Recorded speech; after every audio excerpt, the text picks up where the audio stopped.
James, we were talking a few minutes ago about Richaun Holmes and what his potential impact could be on this season if he's, locked in and focused and kind of embraces this role. And shout out to Bryant West of the King's Herald who wrote a great piece on this.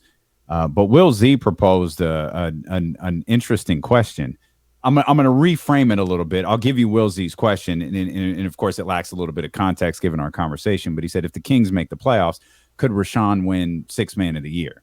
And I'm going to rephrase the question a little bit and say, could Richaun Holmes be the best player off the bench for the Sacramento Kings?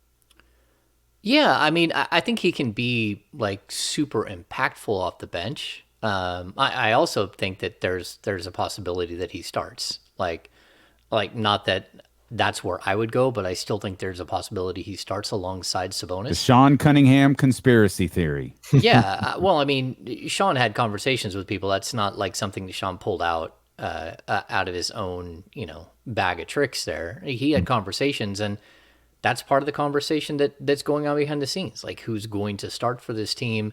How long do you wait to go to Keegan Murray? Do you start Keegan Murray from day one, which is what I would do? But again, I don't technically have a win-loss record, and these guys do. So they're going to do what they think helps win games, the earliest, and then grow from there.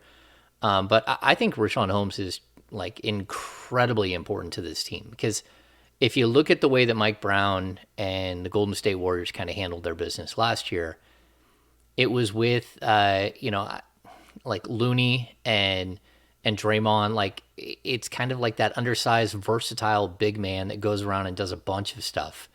And it's not so much with a guy like Sabonis. And on the defensive end, like there was a point 2 years ago where Richaun Holmes was an excellent defender.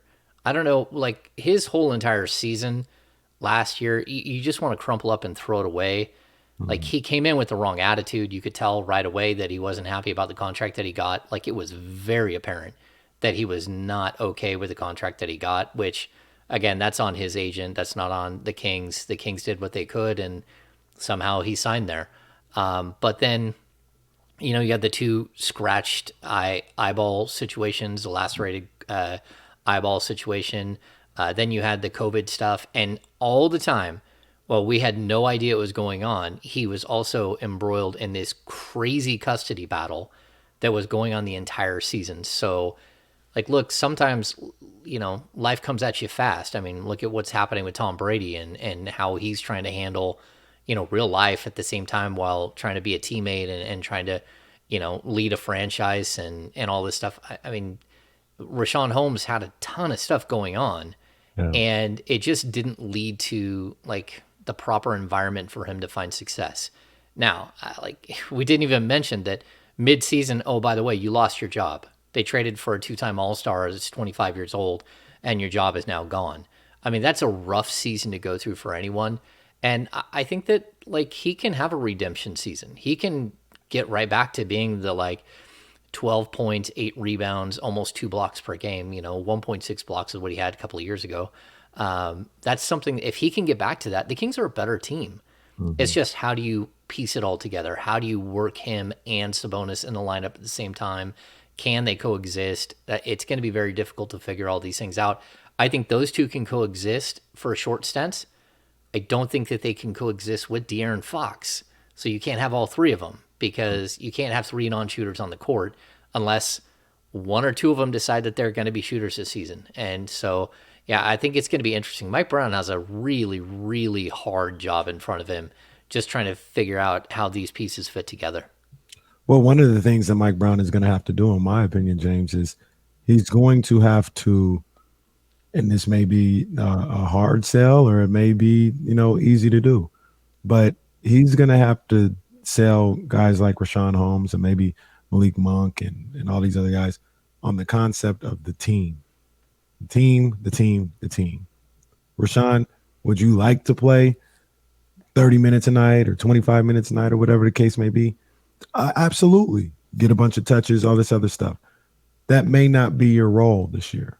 It may be 22 minutes a night, but I need you to be locked in for those 22 minutes and give me the best 22 minutes that you can give me every night. And when it comes to 6 minutes to go in the fourth quarter, you might come out. You're probably going to come out. But I need you to be okay with that. I need you to understand it's about the team. And I don't say like it's a difficult job because these are selfish guys or nothing like that, but they're competitors. They want to play. They want to play as much as possible. And Mike Brown's job is going to be, in my opinion, to sell all these guys on buying into a role and buying into the team, no matter what that may look like. Yeah, it's kind of what I wrote about this weekend in Sunday Musings. It's that like this entire group of players is basically 24 to 26 with two slight outliers in Holmes, which is 28, and Barnes is 30. So if you're looking at the rotation, it really is a whole bunch of 24-year-olds. Like, what do they have? 1, 2, 3, 4. 4 24-year-olds, a 30-year-old, a 28-year-old, but a 22-year-old, and a 26-year-old. You got a whole bunch of guys who actually understand who they are and what they are as players. And that's pretty good. It's good that they're walking into the season, and sure, you want to have defined roles and all that stuff, but at the end of the day, like, these guys come in with an understanding of what their role should be. They just need to be who they were and other stops. Now, they might need to be better at that. Kevin Huerter might have to take an additional 3-pointers a game and hit 1.2 extra 3-pointers a game. But that still, you're not going to ask him to do something that he hasn't done. And so, again, like, we go back to De'Aaron Fox's first season, 2017. He was one of 5 rookies on the team. Justin Jackson, Frank Mason, Harry Giles, Bogdan Bogdanovic. But he also, the year before, they had drafted Papagiannis, they had drafted Malachi Richardson, they had drafted Skal Labissiere, and then mid-season they traded for Buddy Hield, so they had 4 rookies from the previous year. So you walk into that rookie season with De'Aaron Fox, 9 first-year and second-year players. That's no way to win. There's no way to win in that situation, and it doesn't matter how much positivity or how good your coach is or anything else.